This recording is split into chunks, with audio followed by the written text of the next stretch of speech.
Transcription number 237. The very informing and very useful debate that we have had on the motion has, I am sure, given government a great deal of food for thought.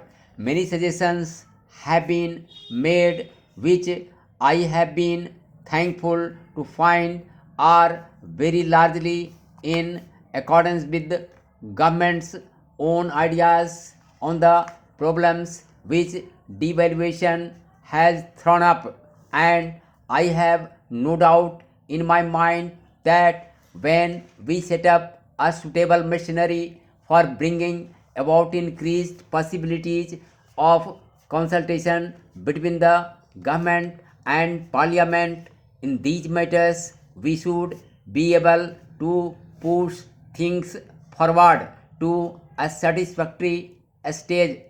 I am glad that my honorable colleagues, the ministers of food and supply and commerce and industry, have been able to participate in this debate, because most of those issues which have been raised in the course of the debate are issues which are concerned with the ministries which they represent, and they are naturally able to speak with fuller knowledge about them.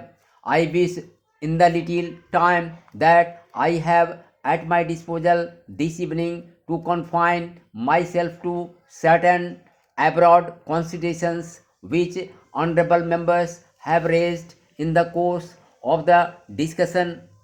I am fully in agreement with the suggestion made by various speakers that what we need today at the stage that we have reached is not so much more proposals as more willingness, ability, and readiness to implement proposals.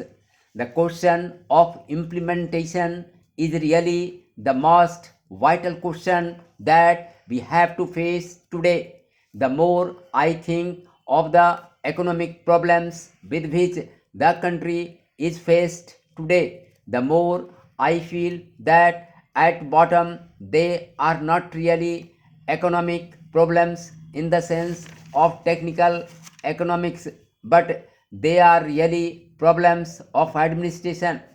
You look at any of these problems which are causing us worry and anxiety in these days, you will find that deep down they resolve themselves into problems of efficient and honest administration.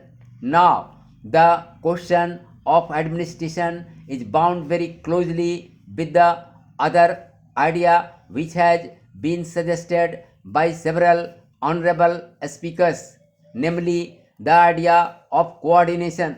When honorable members speak of coordination, they are thinking apparently only of government at the highest level that we here represent. I beg to suggest to the House that from the point of view of coordination, what is more important is cooperation at a much lower level than what we represent. As far as the center is concerned, there has been a suggestion made from various quarters of the House that what we seem to be suffering from as far as the central government is concerned is lack of coordination between the various ministries. For some months now, we have been working with an economic committee of the cabinet in which all the ministers who are concerned with the economic side of administration meet often, sometimes twice a week, to consider jointly the economic problems that after them all. And since I am perhaps very directly concerned with the working of that committee, I think I have some right to say that we have made a certain measurable degree of progress in the matter of coordination at the center.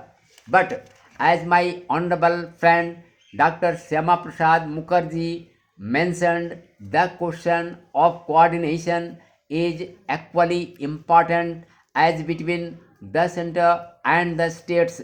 Some of our greatest difficulties arise from the fact that under the kind of constitutional system under which we are working today, policy is laid down by the center, but the execution of the policy is in the hands of state governments.